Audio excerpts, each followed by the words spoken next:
que lo voy a ver en la nube.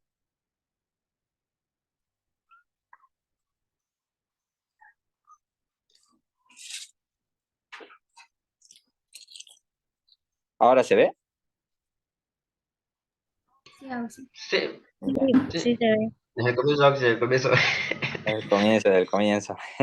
Y entonces, las generalidades. Vamos a ver que el tejido nervioso, ya el tejido nervioso está compuesto por neuronas, que son la unidad estructural y funcional, ya, del sistema nervioso, y las células de sostén que me dan soporte estructural a las neuronas, ¿ya? Y van a estar comunicadas entre sí mediante lo que son las sinapsis. Y la sinapsis no es nada más que un espacio de 20 a 30 nanómetros, ¿ya? Así es tan pequeño el espacio que hay entre estas células. Entonces, vamos a ver que hay una clasificación. El sistema nervioso se clasifica mediante una clasificación anatómica y otra funcional, ¿ya? La anatómica corresponde al sistema nervioso central y al sistema nervioso periférico. ¿Qué engloba el sistema nervioso central? El encéfalo y la médula espinal. ¿Qué engloba el encéfalo? Cerebro, cerebelo y tronco encefálico. El tronco encefálico engloba ¿qué? El mesencéfalo, eso lo van a ver en neuroanatomía, ¿ya? El mesencéfalo, el puente y el bulbo raquídeo, ¿ya? Eso me va a englobar el tronco encefálico. Todo eso es encéfalo. Y la médula espinal, ¿ya? Entonces, se preguntan sistema nervioso es encéfalo y médula espinal. Ahora, el sistema nervioso periférico me engloba los nervios craneales, los nervios espinales, y aquí me faltó ponerle sus ganglios también, ¿ya? Los ganglios nerviosos. Engloba como sistema nervioso periférico, ¿ya? Los ganglios nerviosos. Acá está. Así, ¿ya? Los ganglios nerviosos. Tanto de los nervios craneales como de los nervios espinales. ¿Cuáles son los nervios craneales? Los 12 pares craneales. Nervios espinales, 31 pares, ¿ya? Entonces, todo eso. Ahora, funcional es otra la cosa, ¿ya? La funcional es otra cosa. Esto es anatómicamente, ¿ya? Ahora, funcionalmente se divide en dos, un sistema nervioso somatosensitivo y un sistema nervioso autónomo. El sistema nervioso somático, ¿ya? Es de control voluntario, ¿ya? Es decir, que nosotros sentimos, damos. A cambio, el autónomo, como dicen, es autónomo, ¿ya? Es como, por ejemplo, nosotros sentimos todo con nuestro tacto, la piel tiene una inervación completamente somática. ¿Por qué somática? Porque nosotros sentimos, podemos controlar, ¿no? Es autónomo, es de un control voluntario.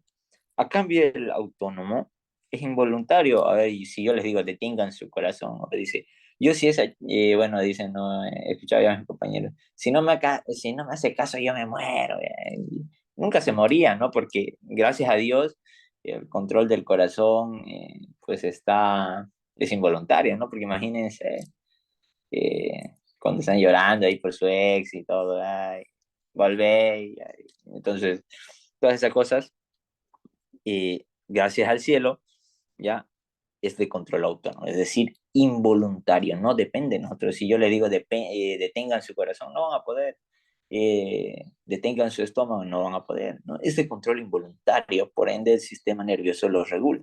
Ahora, si yo por así decir, daño a un órgano que tiene solo inervación autónoma, no me va a doler. ¿Por qué? Porque es autónomo, no lo siento, ¿ya? Eso tienen que ver. Por ejemplo, ¿el pulmón duele o no duele? El pulmón. ¿Quién dice duele? ¿Duele o no duele? ¿No duele? ¿Por qué? Lo que duele es la pleura. Ujú. Y ahora, la pregunta es el por qué. ¿Ya? Siempre cuando vean algo digan, ¿por qué? Porque la inervación del sistema del pulmón tiene una inervación autónoma, ya una inervación autónoma o vegetativa también le dicen, ya, activa. Es decir, que no está bajo nuestro control, por ende nosotros no sentimos. A cambio, la pleura, ¿qué tiene? Una inervación somática, ¿ya? Tienen ramos sensitivos que sienten este dolor. Entonces, cuando la pleura se raspa, la pleura parietal, la visceral, ¿no? Sigue sin doler porque tiene inervación autónoma también. Entonces, la que duele es la pleura parietal. Ya, la pleura parietal es la que me está doliendo porque esa sí tiene inervación sensitiva del sistema nervioso somático. Y entonces, control voluntario somático, control involuntario, sistema nervioso autónomo. Ahora, el autónomo se clasifica en tres: un sistema nervioso simpático, parasimpático y entérico, ¿no? El simpático, parasimpático y el entérico. El entérico es netamente del tubo digestivo y eso lo vamos a ver en digestivo 2, ¿ya? En tercer parcial. Ahora, ¿por qué les hice yo este esquemita aquí aparte? ¿Ya? Este esquemita es de que el sistema nervioso somático, que es de control voluntario, tiene dos porciones. Una porción sensitiva que me va a llevar, que es aferente. ¿Por qué les digo aferente? Por ascendente. ¿Ya? Que me va a llevar la información hacia el encéfalo para que se interprete como dolor. Y entonces, esta me va a llevar inervación sensitiva, ¿ya? Me va a llevar sensación, impulsos nerviosos que me van a transmitir lo que están captando ante estímulos, ¿no? Por ejemplo, si nos pinchamos en una vela o en una aguja, o digo, pinchamos en una aguja o nos quemamos en una vela, ponemos el dedo en una vela o con fuego, ¿no? Entonces, inmediatamente el sistema nervioso somático a través de esta inervación sensitiva lo siente. Y si lo siente, ¿qué hace? Lo saca. Pero ejecuta una respuesta motora a través, primero sentimos el dolor y luego generamos una respuesta voluntaria, una respuesta motora, ¿ya? Que retiramos lo que es el, la mano, ¿no? Hay reflejos obviamente que son es algo involuntario, pero o sea, si nosotros queremos, por ejemplo, yo quiero agarrar mi lapicero, yo quiero agrandar esta pantalla o disminuirla, es mi control motor voluntario que corresponde al sistema nervioso somático. Entonces, el somático, el sistema tiene una porción sensitiva y una porción motora. Y eso quiero que se les quede en la memoria. Entonces, yo tengo un control muscular voluntario porque es motor y es eferente. Le digo, mi cerebro dice, tienes que mover esto, entonces voy y lo muevo. Esa es mi respuesta motora, ¿no? Y la sensitiva es de un dolor, sensación, ¿no? Entonces, eso quiero que se les quede claro, porque esto yo no lo entendía, la verdad. Decía, ¿cuál es el que, si yo quiero mover mis músculos, cuál sistema nervioso es? Y solo es eferente, y hay otras clasificaciones que me hacían chipar más, ¿ya? Entonces, esta es la que ustedes tienen que tenerla en su mente del somático, se divide en una sensitiva y en una motora, ¿ya? Y es de control voluntario.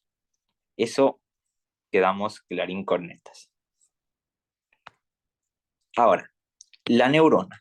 ¿Qué es la neurona? Es la unidad, una célula que representa la unidad estructural funcional del sistema nervioso.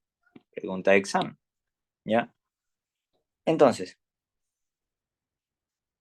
eh, espérame un momento, por favor.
Ahora sí, continuamos. Ya. Como les decía, la unidad estructural y funcional del sistema nervioso tiene componentes que son el soma, ya, que es el, por así decirlo, el cuerpo, el axón, ya, que es esta prolongación larga de acá, el axón, y las dendritas, ya, las dendritas. Esas son sus tres porciones, ya. El soma también se llama pericardio, así que pregunta de examen, ¿no? A veces los doctores suelen preguntar con el otro nombre, ¿ya? Tiene los que se denominan los corpúsculos de Niels, ya que son, ¿qué? Re- ¿Qué es el corpúsculo de Niels? Nada más que el retículo endoplásmico rugoso, ¿ya? Si yo les pregunto es eso, ¿por qué? ¿Y qué hace un retículo endoplásmico rugoso que tiene ribosomas? Secreta proteínas. Y las proteínas son abundantes, pueden ser sustancias que actúan como neurotransmisores. Ya lo vamos a ver más adelante. Entonces, secretan. Entonces, ahí puedo hacerle yo una pregunta. ¿Las células, la neurona carece de capacidad de secreción?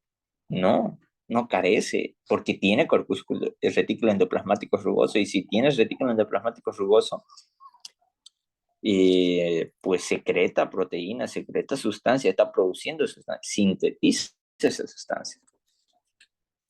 ¿Ya? Entonces tiene mitocondrias, ribosomas libres, ¿no? Aparato de Golgi, ¿ya? Ahorita vamos a ver cada una de sus partes, ya no se preocupen. A las dendritas. ¿Qué son las dendritas? Y los axones, ¿ya? Son prolongaciones que va a haber. Las dendritas son prolongaciones ramificadas, pequeñas, ¿ya? Del pericardio o del soma neuronal, ¿ya?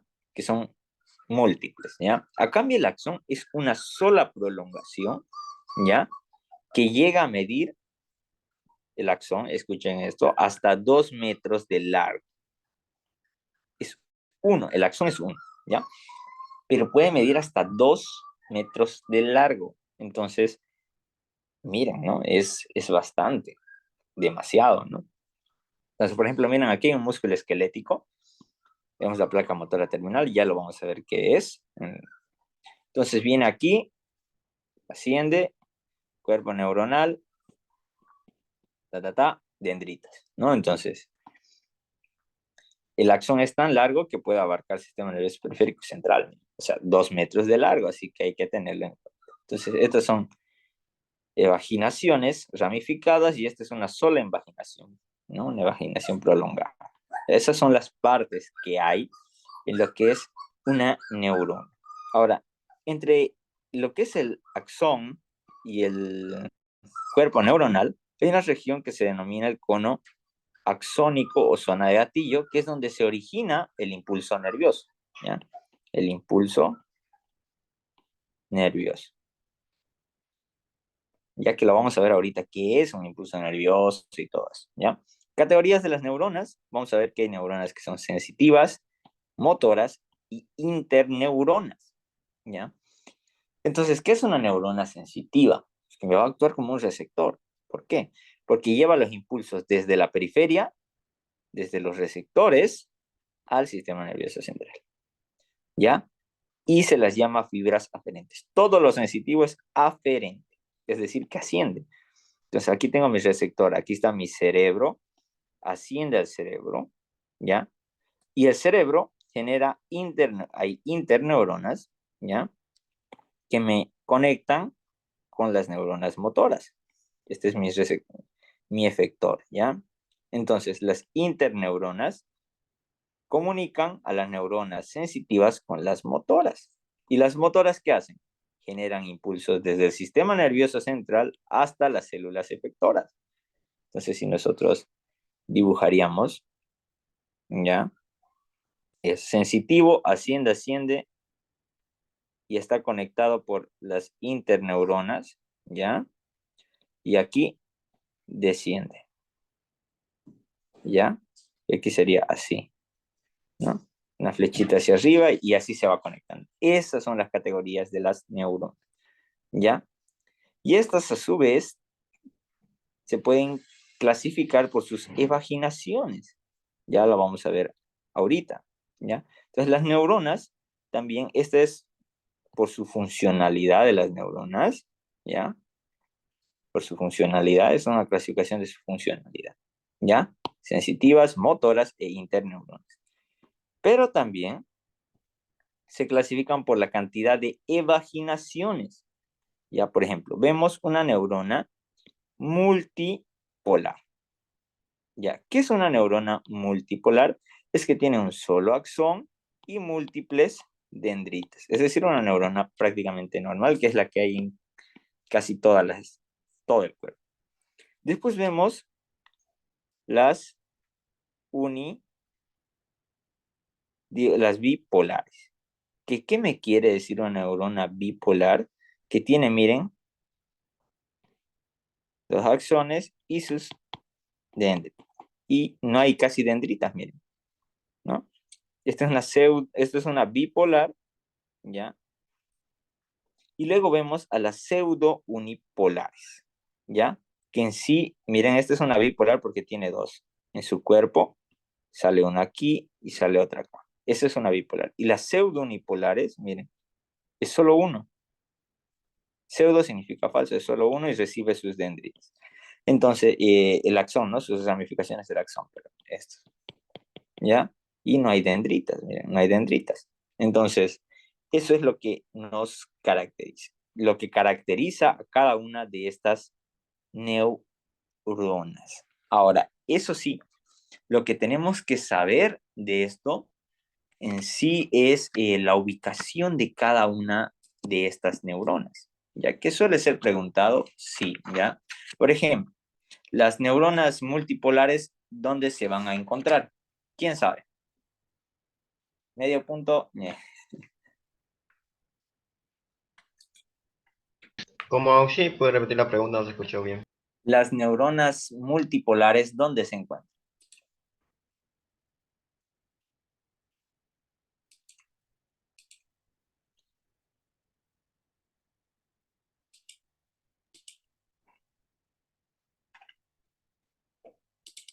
Las bipolares, ya ver, esa es la más fácil de todas. Ya han visto pares craneales, así que ya deben darse idea en anatomía.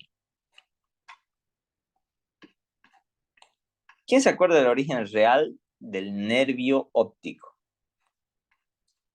Los ojos, Ya, pero y la así en retina, específico. la retina. Ya, pero así, origen específico, específico. Por ejemplo, se origina en la retina, pero ¿cuál es el origen? Conos y bastones, ¿Plasma óptico? No, conos y bastones. no son los conos y bastones. Esas son células de la retina, sí, pero no es el origen.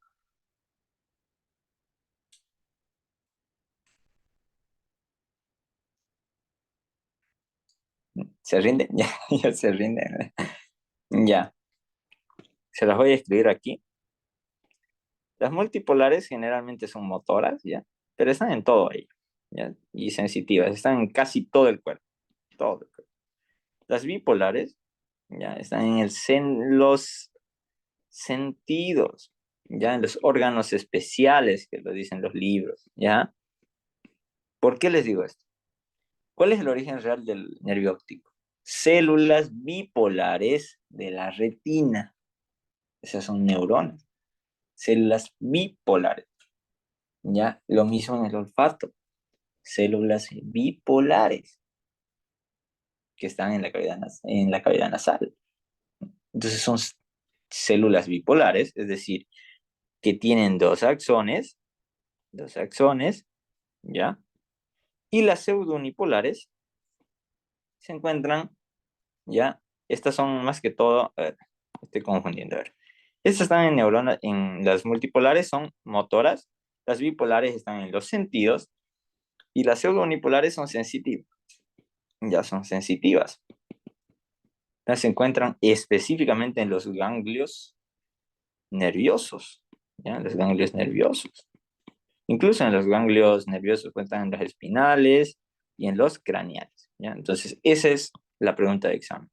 Por ejemplo, el doctor de Sangüesa suele preguntar mucho. Las pseudonipolares se encuentran en los ganglios, ¿ya? Y generalmente son sensitivas. Las multipolares, que son generalmente motoras, y las bipolares que se encuentran en los órganos de los sentidos, ya es decir, ojo, vista, oído, ¿no?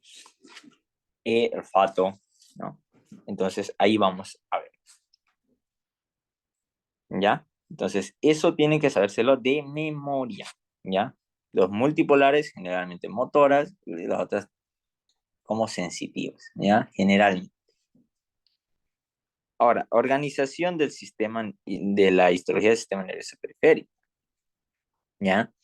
Y cada fibra nerviosa, ya cada neurona, cada axón, va a estar rodeada por un endoneuro, un perineuro y un epineuro, ¿ya? Lo mismo, ¿ya?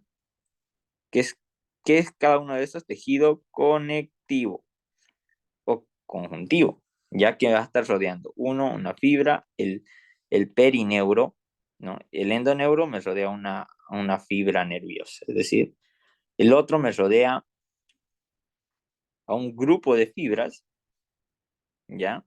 Un grupo de axones prácticamente, o un grupito de fibras. Este es un endoneuro, después está el perineuro y el perineuro. Miren, este es el endoneuro. A ver, vamos a borrarlo de nuevo. Este de acá es un endoneuro, ¿ya? El que está de morado, ¿ya? Que corresponde rodeando a un axón, prácticamente.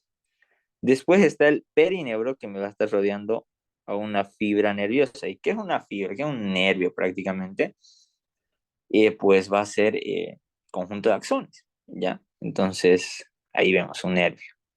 Y ahí va a estar el perineuro. Y luego el epineuro que me va a rodear por afuera, ¿ya? A ese conjunto de nervios, ¿ya? Así para entenderlo mucho mejor, ¿ya? Entonces me va a rodear. Entonces todo este es el nervio espinal, un nervio completo que tiene fibras que van a estar rodeadas por el perineuro. Y cada axón va a estar rodeado por el endoneuro, cada fibra por el perineuro y un nervio completo, ya es el epineuro.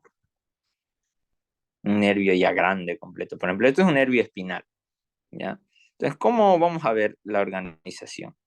La organización en sí es que primero vamos a ver una neurona con su axón. Después, el conjunto de estos axones me forma una fibra nerviosa. Y el conjunto de fibras nerviosas, un nervio, prácticamente así, ¿no? Entonces, ¿qué hacemos? Epineuro me rodea un nervio completo. Perineuro, unas fibras nerviosas, ¿ya? Y el endoneuro a solo un axón, ¿ya? Son de las neuronas. Listo. Ahora sí, sinapsis. ¿Qué es la sinapsis? ¿Ya? Es una unión, un espacio que hay entre dos neuronas que me facilita la transmisión del impulso nervioso de una neurona presináptica, es decir, antes, y otra postsináptica, ¿ya? Ahora, la sinapsis tiene una clasificación morfológica y una funcional. La morfológica es que puede ser axodendrítica, es decir, entre un axón y las dendritas, una axoaxónica, que puede ser entre dos axones, y una axosomática, ¿no? Ya que va a ser directamente con el nervio. Ahora, los contactos sinápticos se les denomina botones de paso, ¿ya? Eso sí, para tenerlo en cuenta. Ahora, tipos de sinapsis, ¿no? Este ya prácticamente sería una clasificación funcional, ¿ya?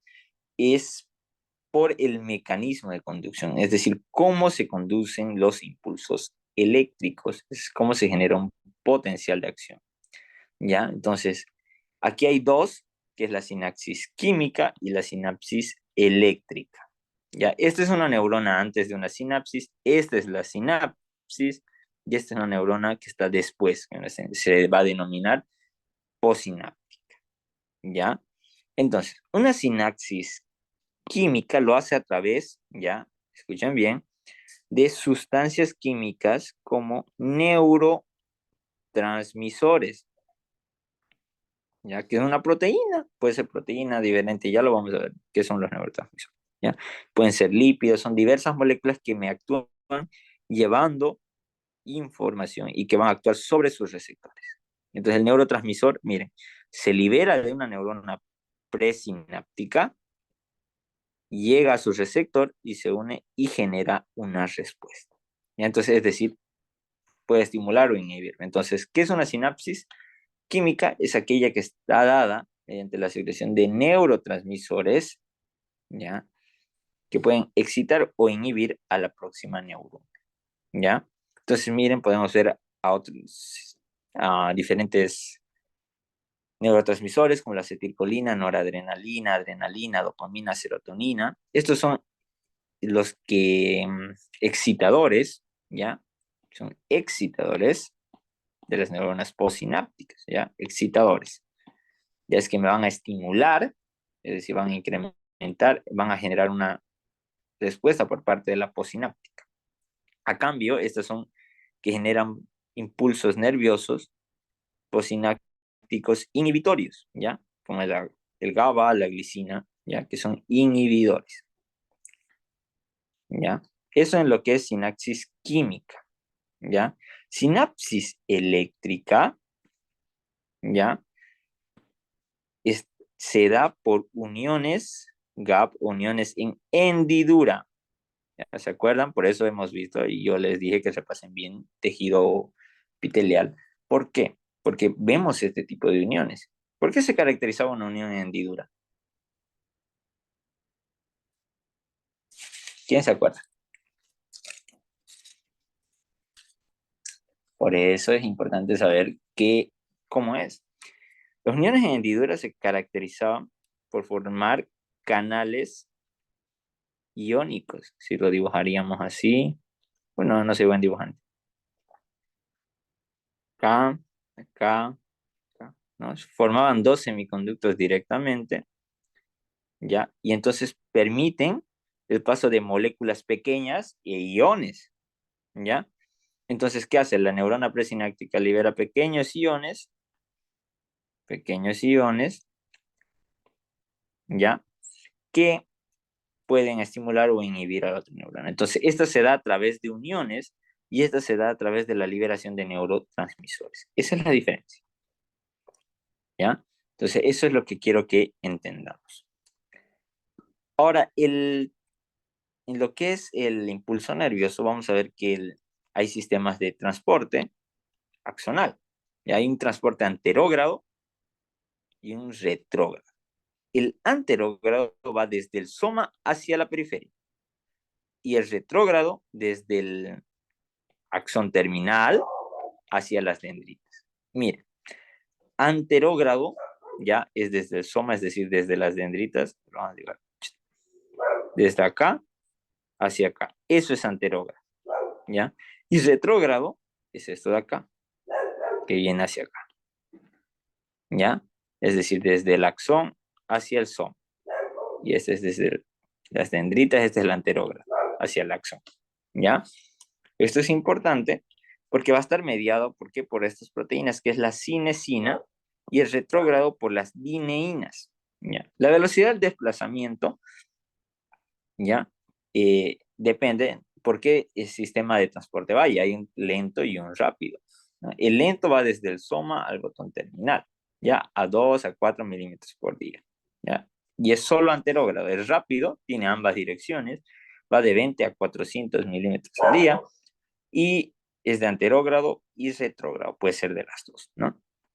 Ahora, a ver, vamos a ver cómo estamos aquí, ¿no? Pero aquí vamos a ver un poco de lo que es fisiología, ¿ya?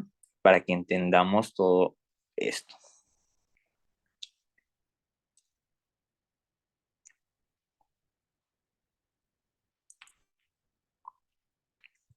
Ya.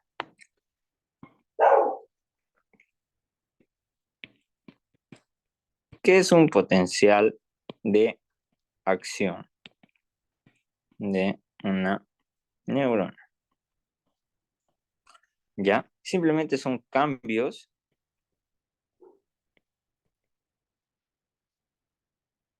¿ya? En el voltaje de la membrana de la neurona, prácticamente, ¿ya? Entonces, son cambios en el voltaje, por ejemplo. Si vemos aquí esta neurona, ¿qué es lo que va a hacer? Este potencial de acción transmite, prácticamente es el impulso nervioso que se va a ir transmitiendo a través de las neuronas, ¿ya? Y tiene fases, ¿ya? Un potencial de acción tiene fases, ¿ya? Fase 1, despolarización.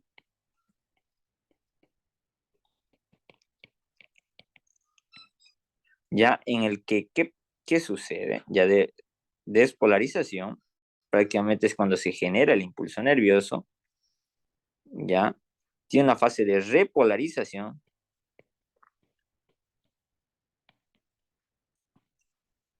y 3, una fase potencial de membrana en reposo, ¿ya? Entonces el potencial, el impulso nervioso se va a generar de esta manera. Entonces, ¿cómo se genera la despolarización? Se genera por el ingreso de sodio y la repolarización, ¿ya? Por la salida de potasio. ¿Ya? Y el potencial de membrana en reposo se mantiene, ¿ya? Negativo. Generalmente es negativo, ¿ya? Que va de 50 a 90, menos 50 a 90 minivoltios. Ya en términos normales, por eso lo manejan como 70 minivoltios, ¿ya? Menos 70 es negativo. Ya el interior de una neurona es negativo. Ya, entonces cuando está en reposo, ¿qué es lo que pasa? Es negativo. ¿Y qué hace? Lo negativo en el interior atrae a lo positivo. Digamos que esta es la membrana y el interior es negativo. ¿Ya? Es negativo. De la neurona es negativo su interior. Ahí. Aquí tengo una imagen. Tenía una imagencita.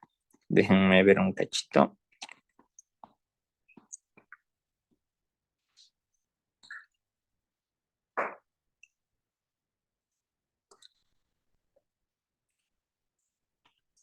Bueno, no hay una imagen, pero lo vamos a ver acá. Vamos a hacer, digamos que esta es la membrana de la neurona. El interior es negativo y estoy colocando porque tiene moléculas negativas. Ya esto lo van a ver en fisiología, pero es importante que ustedes lo sepan. ¿Ya? El interior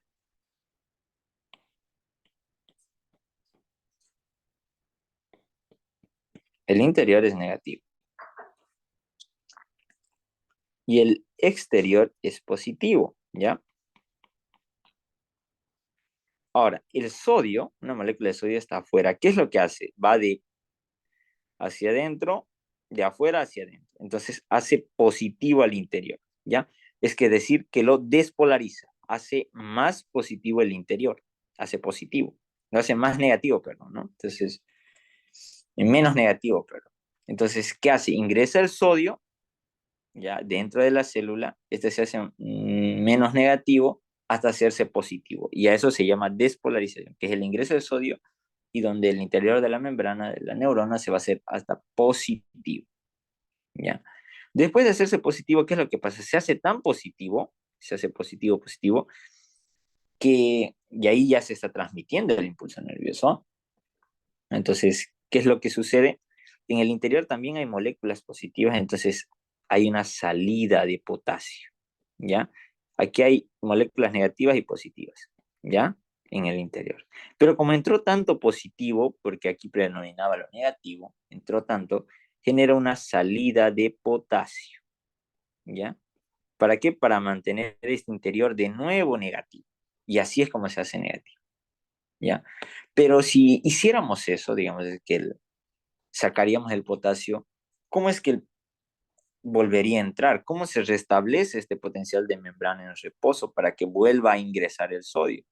Resulta que hay una bomba, ¿ya? Bomba, sodio, sodio, potasio, ATPase. Es decir, que utiliza energía. Y esta bomba, ¿qué hace? Una vez de que ocurrió la repolarización, salió el potasio, ¿qué hace? Saca, ¿ya? Saca 3 sodios y mete 2 potasios, ¿ya? Eso es lo que hace con gasto de energía. Y así mantiene este potencial de membrana en reposo que es negativo de menos 70 milivoltios, ¿ya? Entonces, bomba de sodio, potasio ATPasa, saca 3 sodios y 2 potasios. ¿Ya? Eso ocurre en el potencial de membrana en reposo. ¿Ya? Entonces, 3 fases del potencial de acción. Despolarización, ingreso de sodio. Despolarización. Repolarización, salida de potasio. Y potencial de membrana en reposo, que es negativo normal, está dado ¿por qué? Por la bomba de sodio-potasio, que saca 3 sodios que están en el interior y hace que ingresen 2 potasios. Y así se restablece. Entonces, si quiere generarse otro impulso nervioso, ocurre de la misma manera. ¿Ya? Se mantiene el potencial y ocurre despolarización, repolarización, y de nuevo, se tiene que restablecer el potencial de membrana en reposo. ¿Ya? Y así. Así se genera un impulso nervioso. ¿Ya? Ahora, ¿dónde se genera ese impulso nervioso? Se genera, ¿dónde está la imagen? Aquí. El cono axónico, segmento inicial, ¿ya? Entonces, en el cono axónico empieza y aquí se dispara el impulso nervioso. El cono axónico se origina en el segmento inicial, se dispara el impulso nervioso, y es decir, que aquí está ingresando sodio, está saliendo potasio, ¿ya? Despolarización, ¿ya? Eso es lo que va sucediendo aquí, ¿ya? Segmento inicial, y así va siendo, ¿ya? Llega, y así es como se va transmitiendo, ¿ya? Pero no es solo, ¿dónde está? No es solo eso, sino que, ay, me olvidé de decirles esto, uy. Entre las neuronas, en el axón, bueno, lo vamos a hacer aquí en la velocidad. Ya, la velocidad del transporte es rápido y lento, ya, depende de una cosa, de las vainas de mielina. Ya, la vaina de mielina que rodea al axón, miren, este es el axón que está rodeado de una vaina de mielina, da la velocidad del impulso nervioso, aumenta la velocidad. ¿Pero por qué? ¿Ya? La vaina de mielina funciona como un aislante eléctrico, ya así como la cinta aislante en los cables, ¿no? Entonces, ¿qué hace por ejemplo, aquí lo vamos a dibujar al axón. Esta es la vaina de mielina, lo vamos a dibujar al axón. Este es el axón, ¿ya? Este es el axón. Y tiene vainas de mielina, vainas de mielina, vainas de mielina, vainas de mielina, vainas de mielina. Lo vamos a dibujar así más grande, perdón. ¿Ya? Ahí. Ahora, ¿qué hace esto de acá? Miren, esta es una vaina de mielina. El de azul es el axón. Miren, ¿se dan cuenta que hay espacios donde no hay mielina? Esos espacios se llaman nódulos de Rambier. Ese nódulo de Rambier, ¿ya? Es una zona que carece de mielina. Carece de mielina, ¿ya?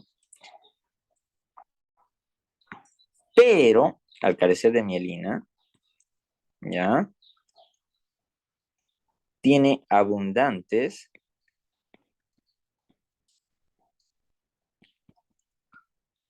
canales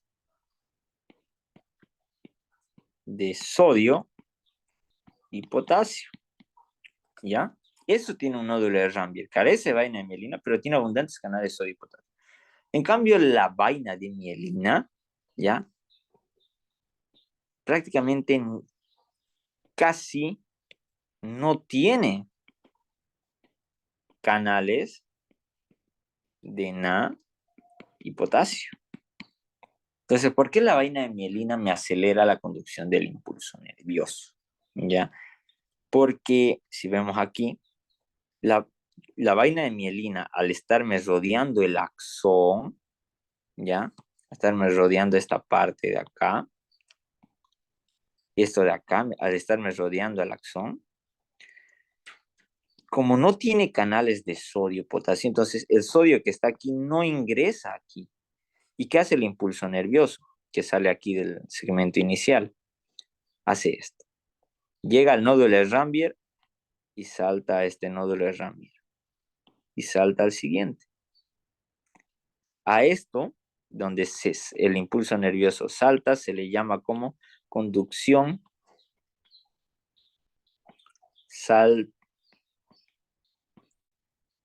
saltatoria, ¿ya? ¿Por qué? ¿No? Porque el impulso nervioso va dando saltos en el axón, entre los nódulos de Rambier. Para eso me sirve. Entonces,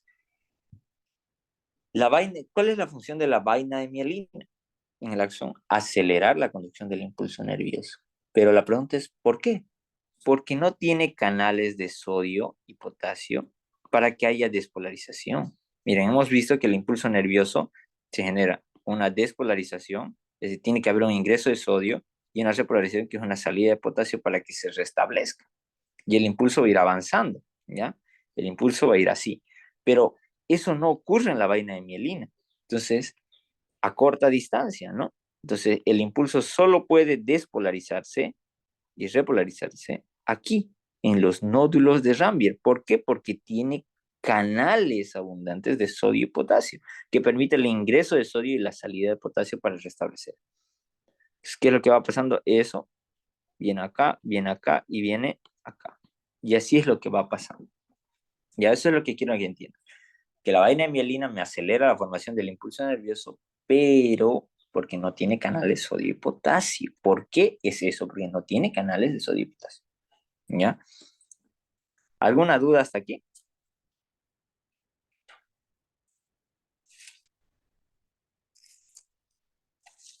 Jóvenes.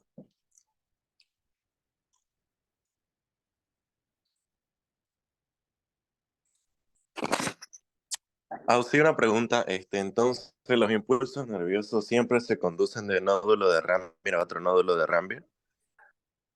Generalmente, ¿ya? A no ser que vaya por una sinapsis eléctrica, pero sí, generalmente se va en conducción en nódulo de Rambier. Eso se llama conducción saltatoria. ¿Por qué? Porque los canales, ¿no?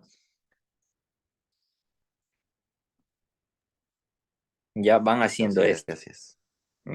Con eso va ocurriendo, va saltando entre nódulos de Rambier, ¿ya? Y eso quiero que se lo quede en su memoria. ¿Por qué? Por los canales de sodio y potasio que hay. Entonces la vaina de mielina me actúa como un aislante eléctrico que no me deja que el potencial de acción pase así rectito, ¿no? No me deja que este potencial de acción vaya así, recto, porque se tardaría más recorriendo todo, ¿no? Como uno estuviera corriendo en línea recta. Pero si uno toma sus atajitos, entonces, ¿qué es lo que hace este? Salta acá, no dura Rambier, se despolariza, se despolariza, se despolariza, se despolariza. ¿Ya? Este es un potencial de acción. ¿Ya? Es cambios del voltaje entre la membrana de la neurona. ¿Ya? Y así va transmitiendo. Entonces aquí lo podemos dibujar, miren, una sinapsis, y aquí las dendritas. ¿Y qué es lo que pasa? La dendrita aquí va a tener su receptor, llega al soma, digamos que este es el axón, aquí tenemos esto y tenemos esto, y de nuevo va a generar el impulso. ¿Qué va a hacer? Llega aquí, zona de gatillo, sale el impulso nervioso, conducción saltatoria. ¿Ya? Así es como que, por eso es que respondemos tan rápido a lo que es los estímulos, ¿no? Por ejemplo, nos pinchamos y ya hace ratito sacamos la mano, pero para sacar la mano la información tuvo que subir y bajar, y recién pudimos sacar la mano. Es decir, que eso ocurre en milisegundos, ¿no? Entonces, ¿cómo es que lo hace? A través del axón. Y el axón de una neurona puede llegar hasta 2 metros. Entonces, solo se utilizarían 2, 3 neuronas para ascender y 2 o 3 neuronas para descender. Entonces, se dan cuenta cómo va todo el trecho va a ir saltando y vuelve saltando. Entonces, por eso es que el impulso nervioso es capaz de viajar a esta velocidad, ¿ya? Por eso somos capaces de responder a los estímulos nerviosos tan rápido. Eso es en lo que es ya un poco de fisiología para que podamos entender, ¿ya? ¿Quedó claro o les chipé más? Sí, quedó claro, Auxi. Ya. Ahora vamos a ver, vimos las neuronas, ¿no? Vimos las neuronas. Ahora vamos a ver las neuroglias. ¿Pero qué es la neuroglia? Son células de sostén del sistema nervioso central, ¿ya? ¿Y qué hacen estas neuronas? ¿Ya? Protegen, aíslan y nutren a las neuronas, ¿ya? Y hay diferentes tipos de neuroglias, pero ahorita vamos a hacer énfasis en unas cuantas, vamos a estudiarlo bonito y rápido. Entonces, ¿qué es una neuroglia? Son células de sostén, ¿ya? Ahora, una neurona no tiene la capacidad de dividirse. Las neuroglias sí se multiplican y se dividen, ¿ya? Se multiplican y se dividen. Característica principal, ¿ya? ¿Ya? Entonces, hay diferentes glías, ya según su ubicación. Vemos una glía central que se ubica en el sistema nervioso central y una glía periférica que se ubica en el sistema nervioso periférico. Y cada una tiene una función específica, ¿ya? La glía central, ya están los astrocitos, los oligodendrocitos, las células de la microglia y los ependimocitos, ¿ya? En la glía periférica va a estar las células satélite y las células de Schwann, ¿ya? Que vamos a ver. No está aquí, ¿no? No está, ya ni modo. Entonces, vamos a ir viendo cada uno. No está aquí barrera hematoencefálica. Déjenme ver.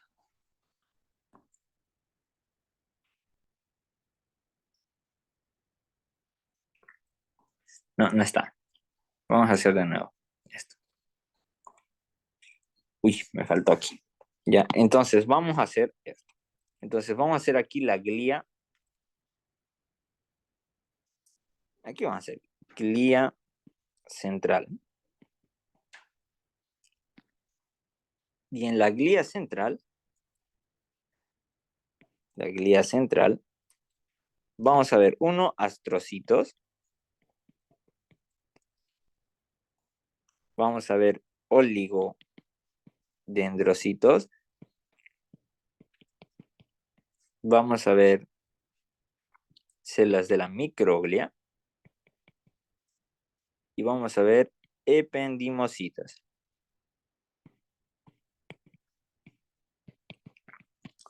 Estos ependimocitos están en la médula espinal. Están en los conductos, ¿ya? Que transportan líquido cefalorraquídeo, ¿ya? Me está tapizando los conductos, ¿ya? Y las cavidades igual, que tienen líquido cefalorraquídeo. Células de la microglia actúan como fagocitos, ¿ya? Son macrófagos, ¿ya? Macrófagos del sistema nervioso, en este caso central, ¿no? Entonces son macrófagos y por ende van a derivar de otro lado. Y los oligodendrocitos son células que producen mielina en el sistema nervioso central, ¿ya? Miren, este es un oligodendrocito, ¿ya? Y miren, está produciendo la vaina de mielina de esta neurona, pero de múltiples neuronas, miren, ta, ta y ta. Me está produciendo en múltiples neuronas, ¿ya? Es un oligodendrocito, ¿ya? Un ependimocito, digamos que es un conducto, un ependimocito está aquí, en el conducto central de la médula espinal, por ejemplo, va a estar así tapizando. Esos serían los ependimocitos, ¿ya? Van a estar tapizando. ¿Ya? Listo. Vemos ahí a los oligodendrocitos. Y por último, los astrocitos, ¿ya? Que estos son los principales. Los astrocitos son dos, ¿ya? Hay astrocitos fibrosos.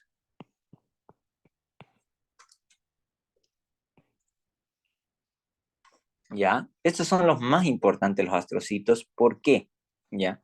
Se dice que ¿Cómo se llamaba este? Albert Einstein, ya, Albert Einstein, ya decía que, pues, se dice, ¿no? Que lo que él tenía, o sea, cuando analizaron su cerebro, el científico no es, lo robó, ¿ya? Y diseccionó su cerebro, hizo todos los estudios y se hicieron investigaciones del cerebro de Albert Einstein, ¿ya? Y se descubrió que él lo que sí tenía, ¿ya? Era astrocitos.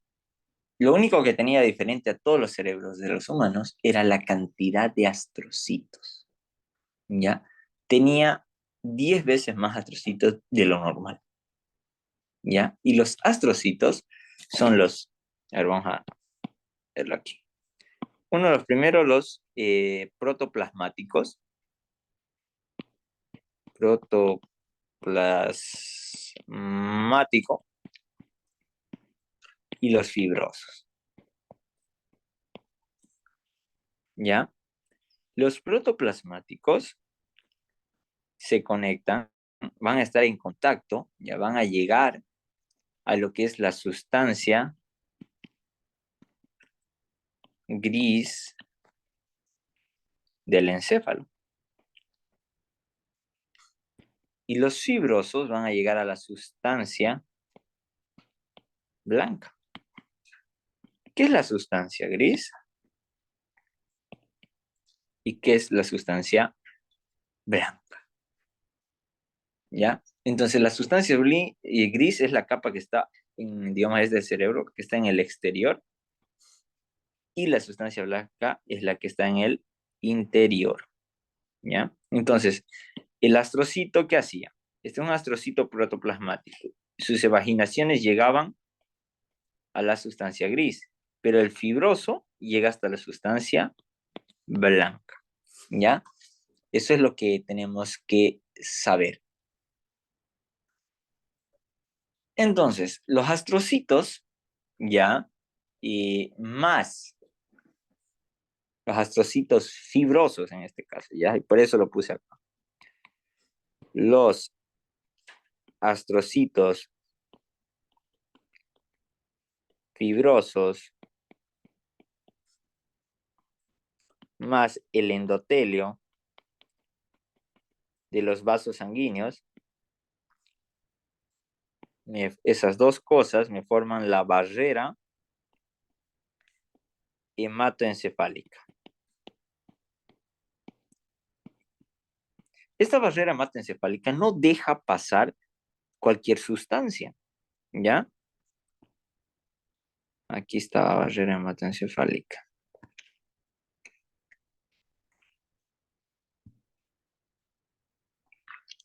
¿Dónde está, pues? Ahí está, barrera hematoencefálica. Entonces, el endotelio más la membrana basal que está debajo del endotelio, del vaso sanguíneo, y el astrocito fibroso me forman la barrera hematoencefálica. Miren, este es un astrocito. Tiene unas prolongaciones a las que vamos a llamar pies chupadores, ¿ya? O pies perivasculares, ¿ya? Que se van hacia los vasos sanguíneos. Entonces, esto va hasta la sustancia blanca, los astrocitos fibrosos, pero también hacia los vasos sanguíneos. Los vasos sanguíneos, y miren ahí. Entonces, ¿qué es lo que hace? Un vaso sanguíneo va a generar pequeños espacios, ¿no? Los capilares, por ejemplo. Y por ahí salen sustancias. Miren qué hacen estos pies chupadores. Tapan estas sustancias. Y miren, esta barrerita. Dejan pequeños espacios para que puedan salir sustancias. Entonces, por aquí salen solo sustancias de pequeño tamaño, ¿ya? Como que glucosa, o sea, es decir, azúcar. Nuestro cerebro necesita energía que saca del azúcar, así que necesita el 20% de toda el azúcar que consumimos, la necesita el cerebro, ¿ya? ¿Qué más? Oxígeno, sin oxígeno no funciona, entonces tiene que pasar esta sustancia, ¿ya? Tiene que ser capaz de pasar. ¿Y qué más puede pasar? El alcohol, ¿no? O sea, cuando bebemos el alcohol pasa al sistema nervioso central e inhibimos a nuestro sistema nervioso. Entonces, eso es lo que pasa, ¿ya? Pero, por ejemplo, hay patologías en las que pues hay una secreción anormal de neurotransmisores que hace que se contraiga mucho, Y decimos, pero si tiene escasez de ese neurotransmisor, ¿por qué no le damos? Por la barrera hematoencefálica. No puede pasar cualquier sustancia por aquí, ¿ya? Una sustancia de gran tamaño no puede atravesar barrera hematoencefálica. Ya, por ejemplo, hay antibióticos, digamos, ¿qué tal te da una meningitis, ¿no? O meningoencefalitis, por ejemplo, una inflamación en el encéfalo y las meninges, que este es difícil, digamos, ¿no? De entender. Entonces, ¿qué es difícil de tratar? ¿Por qué? Porque necesitas saber qué antibiótico penetra barrera hematoencefálica, ya, que penetre y que sea sensible para poder destruir esa bacteria. ¿Qué tal si ese medicamento que puede atravesar barrera, esa bacteria, ese agente patógeno es resistente, es decir, que no le hace nada? Entonces, ahí está. Entonces, es la importancia de saber de la barrera hematoencefálica. Solo ciertas sustancias de pequeño tamaño pueden pasar por aquí. Restringe el paso de sustancias desde la sangre hacia los tejidos del sistema nervioso central. ¿Ya? Entonces, eso es lo que hace la barrera hematoencefálica gracias a estos astrocitos. ¿Ya? Los ependimocitos también se encuentran en todas la cavidad de los ventrículos. Dentro del encéfalo hay ventrículos, ¿ya? Entonces, ahí igual se va a encontrar revistiendo, ¿ya? Lo que es eh, la parte interna, ¿ya? Tapizando, también lo dice los libros. Eso es lo que es la glía central. La glía periférica, ¿ya? Solo son dos, ¿ya? Que es la célula satélite y las células de Schwann. Las células de Schwann, ¿ya? Son las que me van a estar dando lo que es, junto con las células satélites, lo que es la vaina de mielina, ¿ya? Ahorita lo vamos a ver eso bien, pero ahora hay diferencia entre estas dos, ¿ya? Porque les digo, porque las células de Schwann, ¿ya? Lo que van a hacer es actuar, ¿ya? Bueno, función principal. Estoy volteándola. Glía periférica, células de Schwann, que me producen la mielina en el sistema nervioso periférico. Listo. Y la otra que es la célula satélite, ¿ya? La célula satélite, ¿ya? Que tiene funciones análogas a los astrocitos, ¿ya? Similar a los astrocitos, pero que forma una cubierta, ¿no? Una cubierta alrededor del soma neuronal en el sistema nervioso periférico, ¿ya? ¿Y qué más? Es similar a los astrocitos, pero que se encuentra en los ganglios nerviosos. Listo. Células de Schwann rodean a los axones nerviosos y células de la satélite están en los ganglios y rodean a los somas neuronales. Listo. Origen del sistema nervioso central, aquí les hice una tablita. Entonces, el sistema nervioso y la glía central derivan del ectodermo del tubo neural, excepto las microglias, ¿ya? El sistema nervioso periférico y la glía periférica derivan del ectodermo de la cresta neural y la microglia, ¿ya? Las células de la microglia derivan del mesodermo, ya no del ectodermo, es la única. ¿Por qué? Porque estos son macrófagos que derivan específicamente de las células que ya vimos, de los agranulocitos, ¿no? Que más debería de ser las madres de los monocitos, ¿ya? Prácticamente, entonces van a salir de la médula ósea. Entonces, eso es en lo que es la microglia, ¿ya? La microglia. Nace de ahí, no nace de ectodermo, ¿ya? Entonces, el sistema nervioso periférico tiene en las crestas neurales, el central en el tubo neural y las células de la microglia en el mesodermo, ¿ya? Eso es en lo que es el origen y lo demás. ¿Alguna duda, jóvenes?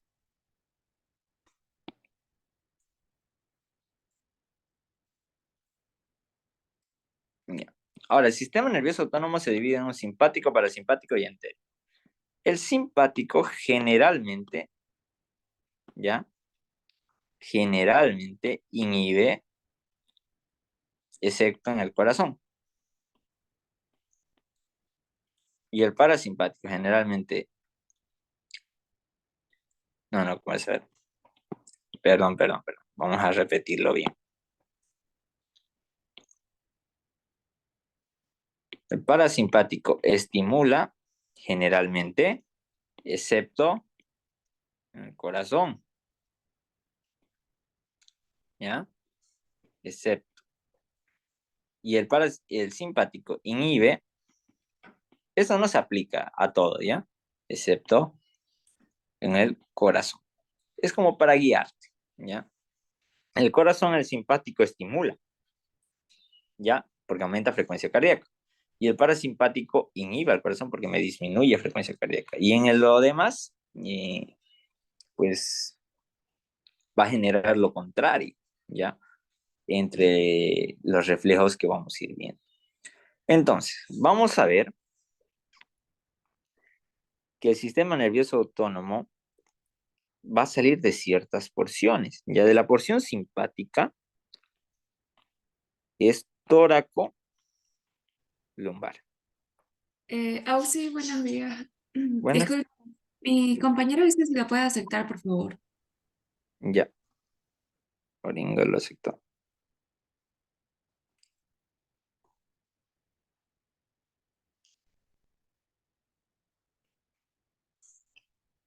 Listo.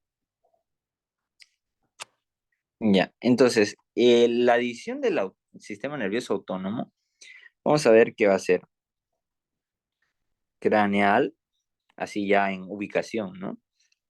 Va a ser cervical, torácico, lumbar y sacro, ¿ya? Esto a nivel de la médula. El sistema nervioso simpático y el parasimpático tienen su origen acá. El simpático es toracolumbar, ¿ya? De aquí nace el simpático. De aquí, miren, de estas astas laterales se llaman, nace solamente lo simpático a nivel torácico y lumbar. El parasimpático, ¿ya? Nace a nivel cráneo sacro. Cráneo por los pares craneales que son parasimpáticos y sacro de S2, S3, S4, ¿ya? De aquí. Esto es parasimpático, ¿ya? Es cráneo sacro. Lo parasimpático es cráneo sacro y lo simpático es tóraco-lumbar. Pero ¿por qué decimos que hay una cadena simpática y cervical? O sea, los nervios simpáticos cervicales. ¿Por qué decimos? Porque en sí, de estos nervios de la porción torácica, los nervios, miren, ascienden y llegan a los cervicales y les transmiten la inervación simpática, ¿ya? Pero no nace a nivel cervical. A nivel cervical en sí no hay simpático, sino que es inervación desde la porción torácica de la médula, ¿ya? La porción torácica de la médula le da a la porción cervical esa inervación simpática, ¿ya? Y la entérica, ya que es netamente del tubo digestivo, ¿ya? Ya, entonces aquí vamos a ver cuando lleguemos a digestivo el plexo submucoso de Meissner y el plexo mientérico de Auerbach, ¿ya? El mientérico está en los músculos, por lo tanto es motor, y este es mucoso o submucoso también le dicen, ¿no? Es submucoso. Ya, entonces, eso para entender, ¿ya? Ahora el cerebro, ¿ya? Tiene una sustancia gris, que está, miren por afuera, y una sustancia blanca, ¿ya? En cambio, en la médula espinal, si se fijan acá, la sustancia gris está adentro y la sustancia blanca está afuera, ¿ya? Esa es la diferencia entre el cerebro y el resto, ¿ya? Ahora, la sustancia blanca solo tiene axones. La sustancia gris tiene los cuerpos neuronales, las dendritas y demás, ¿ya? Entonces, ¿por qué tiene color la sustancia gris? Por el soma neuronal, ¿ya? Entonces, principalmente la sustancia gris está compuesta por por los cuerpos neuronales y la sustancia blanca por los axones y dendritas de las neuronas, ¿ya? Entonces, eso quiero que se les quede claro, ¿ya? Miren, aquí tenemos a la médula espinal, su sustancia gris en el interior, su sustancia blanca en el exterior. Vimos ya la barrera hematogaseosa. También hay la degeneración de una fibra ante una lesión, estímulos, ¿ya? Que se va degradando, ¿ya? Pero también puede haber regeneración. Aquí hay correlaciones clínicas, la enfermedad del Parkinson, desmielinizantes, ¿no? Esto lo vamos a ver bien, lo podemos ver en la neuroanatomía, ¿ya? Si en el Parkinson, por ejemplo, hay una pérdida de la sustancia negra en el encéfalo, donde se secretaba dopamina. Entonces, como no hay dopamina, pues empieza el paciente a tener así temblores, rigidez muscular, porque no se puede relajar, ¿ya? Entonces, pues ustedes cuando lleguen a ver, van a ver que pues es feo ver, ¿no? Un paciente con Parkinson no puede ni comer ni caminar, dependiendo, ¿no? Pero ¿qué es lo que pasa? ¿Ya? Para que entendamos todo esto, ¿ya? Entonces, nosotros diríamos, qué fácil es dar un tratamiento, entonces le damos dopamina, sintética dopamina, y todo normal, ¿no ve? No. ¿Por qué? Porque la dopamina es tan grande que no pasa barrera hematoencefálica. Entonces, ¿qué nosotros damos? L-dopa, es decir, el aminoácido precursor para que se forme dopamina. Es decir, antes de que sea dopamina, es el L-dopa, ¿ya? Este se transforma en dopamina, que es otra molécula más grande. Esta es pequeña. Entonces nosotros damos esta pequeña molécula, pero de esta pequeña molécula, cuando pasa, esta sí va a poder pasar barrera, una pequeña parte va a formar dopamina y va a disminuir los síntomas, pero la mayoría no. Entonces no es un tratamiento muy efectivo, ¿ya? Pero al menos reduce un poco la sintomatología, ¿ya? Damos L-dopa al Parkinson, estimulamos al sistema nervioso que segregue dopamina, pero no podemos hacer más, ¿ya? Como no hay mucha sustancia que esté segregando, se perdió esta sustancia negra que secreta dopamina, pues ni modo, ¿no? Y es hasta el momento idiopático, quiere decir que no se desconoce la causa, hay factores, el estrés, la ansiedad y todo lo demás. El no haber estimulado una actividad intelectual desde joven tiene un factor predisponente tanto a Alzheimer como a Parkinson, ¿ya? Después hay otras enfermedades desmielinizantes, como el síndrome de Guillain-Barré. ¿Qué pasa? Es una enfermedad autoinmunitaria que mismo destruye los anticuerpos de nosotros, destruyen la vaina de mielina y por lo tanto la velocidad de los impulsos nerviosos, ¿cómo va a ser? Cuando no hay vaina de mielina va a ser lenta. Entonces va a pasar por todo el axón, ya no va a ser saltatorio, sino que va a pasar por todo el axón, entonces es muy lento y entonces pues se empieza con una parálisis ascendente, ¿ya? Entonces empieza a perder movilidad de las piernas hacia arriba.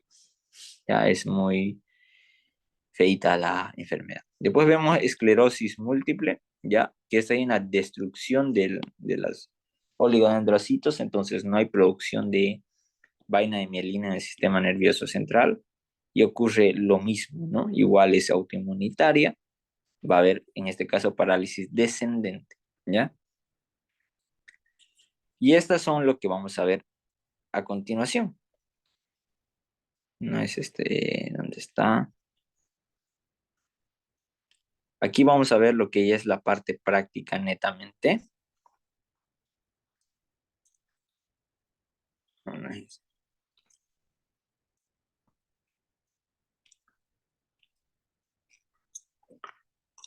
Antes de esto vamos a entrar a...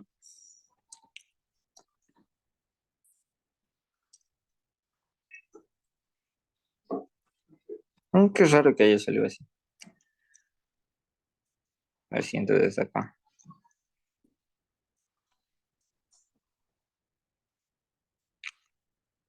¿Dónde está? ¿No hay placas?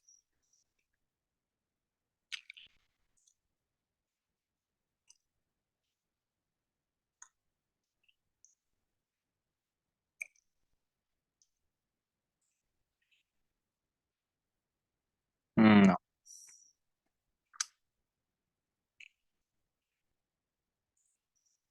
Ah, bueno, vamos a tener que verlo desde aquí, pero raro, se ve medio que feo acá. Ya. Miren, este es el cerebro. Ya. Vamos a iniciar. Bueno, vamos a iniciar desde acá. Este es tejido nervioso. Ya. Voilà, les presento un ganglio nervioso. Pucha, ¿qué pasó? Ya. Ahí. Les presento un ganglio nervioso. A ver, creo que tenía por acá, lo tenía en... Lo logré colocar acá como... Tendría que estar acá, pero no, no hay, ni modo.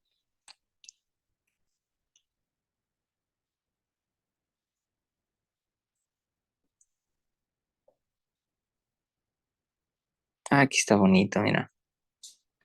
Ya. Tejido nervioso. Miren, este es un ganglio nervioso. ¿Qué vamos a ver de amarillo? ¿Ya? Está lo que es la cápsula, que es tejido conectivo denso irregular. ¿Ya? A ver cómo lo hago para que... Acá.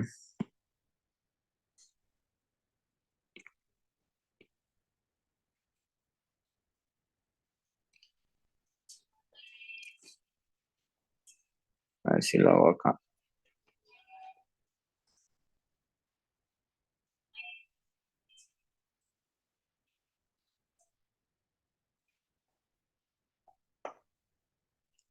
Espérenme un minuto. Con eso vamos a ver placas y con eso terminamos nervioso y nos vamos. Mañana avanzaríamos con el C2, lo que es muscular. ¿Ya? Y el próximo sábado vamos a avanzar lo que es cardiovascular. Con eso terminaríamos, ¿no? Muscular y cardiovascular. ¿O qué tema más nos falta, chicos? Linfático. Linfático, ese más me falta, ¿cierto? Voy a tratar de avanzar muscular, sí, y linfático y cardiovascular lo veríamos el sábado, ¿ya? Antes de su examen. A ver, calculo las fechas hasta que importa el documento porque es pesadito.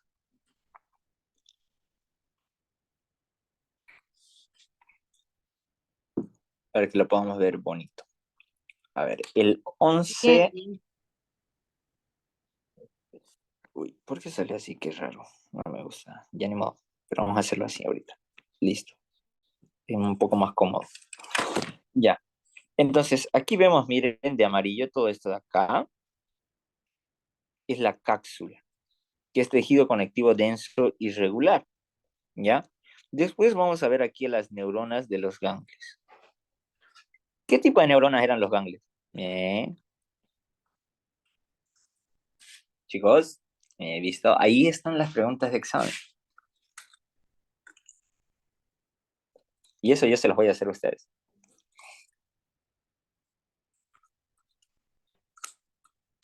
Sí, ¿Pero la Ya. satélite? Neurona. No estoy hablando de neuroglia. O sea, las neuroglias son células satélites, están las células satélites, ¿ya? Pero yo le digo de neurona. ¿Qué tipo de neurona es? ¿No? ¿Se acuerda que hemos visto por morfología ¿No era bipolar? en un ganglio? A ver, bipolar, acuérdense, multipolar era sensitivo. En los sentidos era, Pseudo. era pseudo unipolares. Pseudo Sí, unipolar. pseudo bipolar. Bien, ¿ya? Las multipolares son motoras, las pseudounipolares son sensitivas y las bipolares están en los sentidos. ¿ya? Este es un ganglio, ¿ya? Un ganglio nervioso. Miren, estas de aquí son neuronas pseudonipolares, ¿ya? Miren, esta es la neurona, esta es otra, aquí vemos una, ¿ya? Y las células satélites, si hacemos un acercamiento más profundo, miren, esta es la neurona, la célula satélite la está rodeando. Este es el sistema nervioso periférico, entonces vamos a ver en los ganglios células satélites que me están rodeando. Las células satélites me rodeaban ¿a qué? Al soma. Y miren, aquí vemos la satélite más chiquitita. Este es el cuerpo, el soma neuronal. Este de acá sería prácticamente el núcleo con el corpúsculo de Nils. Y aquí veríamos la célula satélite que me está rodeando. Miren, aquí hay otra que me está rodeando el soma. Aquí hay otra. Entonces, todas esas más pequeñitas, más claritas, son las células satélite. Y estas más rosadas, más acidófilas, ¿no? Más con eosina, ¿ya? Son las células, las neuronas pseudonipolares, ¿ya? Que están en los ganglios nerviosos, ¿no? ¿Ya? Es un ganglio nervioso. Entonces, la función aquí establece, miren, esta fue una pregunta de examen de asignatura, ya su función de lo que es célula satélite, ya es establecer un microentorno alrededor del soma neuronal en el ganglio, aislamiento eléctrico, vía de intercambio metabólico, y su función es análoga a las células de Schwann, excepto que no me produce mielina. Y es tal como está ahí, eran todos los incisos, ¿ya? Y eran análogas a las células de Schwann, no produce mielina, todas, y era como que yo, y solo una no pusieron, creo que era este aislante eléctrico, no lo puso, o vía de intercambio metabólico no lo puso, el doctor. Lo puso. Una de las siguientes incisos respecto a las células satélites es correcto. Estaba este como inciso A, inciso B, inciso C, no produce mielina, inciso D, y ninguna. Y todas. Entonces, era todos, ¿no? Esa fue una del primer examen de oscilatorio. Aquí esta es otra placa, miren. Aquí se ve más, se distingue más bonito. Cuerpo neuronal, célula satélite. Y así vemos un ganglio nervioso. Recuerden primero ver cómo veo el contorno. Esta es una cápsula, ¿ya? Ahora, cuando veamos, miren, este es un nervio. El nervio tiene diferentes, miren, cápsula. Este sería el epineuro, perineuro, y dentro de cada fibra, el endoneuro. ¿Se dan cuenta? A ver, vamos a volverlo a ver acá. Aquí había una imagen. Expectativa, realidad, ¿ya? Entonces vemos, miren, miren, este sería el nervio, este sería el perineuro, y este el endoneuro, ¿no? Aquí está agrandado, pero aquí está chiquito. Entonces aquí vemos el epineuro, perineuro, y dentro de cada puntito de ahí, el endoneuro, que es rodeando a cada axón, ¿no? Entonces ahí vemos epineuro, perineuro, en las flechas, ¿no? Y de celeste estaríamos viendo a lo que es las fibras nerviosas, ¿ya? Miren, al axón, a la fibra nerviosa, al axón, rodeada, ¿ya? Por las células de Schwann. Las células de Schwann, ¿qué me hacían el sistema nervioso periférico? Función, a ver, recuerden, vamos repasando. ¿Qué me hacía la célula de Schwann en el sistema nervioso periférico? Produce mielina. Produce mielina. ¿Ya? Entonces, si me produce la mielina, rodeando, ¿a qué va a estar? A los axones. Al axón. Entonces, esto es un axón neuronal, ¿no? Entonces, axón neuronal, células de Schwann. Axón neuronal, células de Schwann. ¿Ya? Todo lo que está bien teñido también es célula de Schwann, pero mucho más grande. ¿Ya? Célula de Schwann. Todo lo que está más ácido filo. Más ácido filo. Mira aquí otra. célula de Schwann, célula de Schwann, ¿no? Unas son tan chiquitas que no se alcanzan a ver tanto, ¿ya?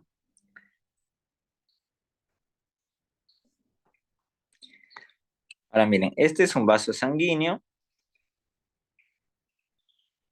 Este es el perineuro, ¿ya? Este es el epineuro, miren, todo va a estar rodeando. Perineuro, epineuro, ¿ya? Aquí vamos, si nos acercamos, de nuevo, y así identificamos un nervio. Miren los nervios. Entonces vemos así diferentes cápsulas, así circuladas. Luego vemos estas células y decimos, este es un nervio periférico. Este es un nervio, ¿ya? Pero si vemos así solo uno, es un ganglio. ¿Por qué? Porque vemos solo una cápsula y vemos múltiples neuronas y además, si vemos unas neuronas, vamos a ver aquí a las células satélite. El doctor lo pone así, ¿no? Te selecciona este y te pone otra flechita a este y vas a tener que reconocer cuáles, ¿no? Esto es el doctor Sangüesa. Después vamos al cerebro. Ya el cerebro no se suele preguntar porque es muy difícil de distinguirlo, ¿ya? La mnemotecnia que yo tengo es mi general Perón, gran presidente, fue un dictador, pero ya, ¿no? Capa 1, molecular o plexiforme, granular externa, capa 2, piramidal externa, granular, piramidal y estrato de células fusiformes, ¿ya? Eso en la sustancia gris y la sustancia blanca, pues son el núcleo de células, microglias, astocitos fibrosos. De función, centro sensitivo integrador, motor, todo lo demás. Cerebelo, esta sí no se las puede perder, ¿ya? El cerebelo va a tener sustancia gris, sustancia blanca. Sustancia gris, sustancia blanca, ¿ya? En la sustancia, esta de acá abajo, todo esto es la sustancia blanca. Estito de acá, ¿ya? Estito de acá. Eso de ahí, nada más eso es la sustancia blanca. Sustancia gris es todo esto, ¿ya? Todo lo demás. Entonces, la sustancia gris tiene, uno, la capa molecular, la capa externa. Después tiene la capa de las células de Purkinje. Y debajo de esa, miren aquí, eso que estoy ahí, es la capa granulosa. El doctor Sangüesa suele preguntar, la capa que está en contacto con la sustancia blanca en el cerebelo te pone las tres, es que hacer la capa granulosa, ¿no? Entonces, miren, aquí lo hacemos de más, hacemos un acercamiento a esta parte, ¿no?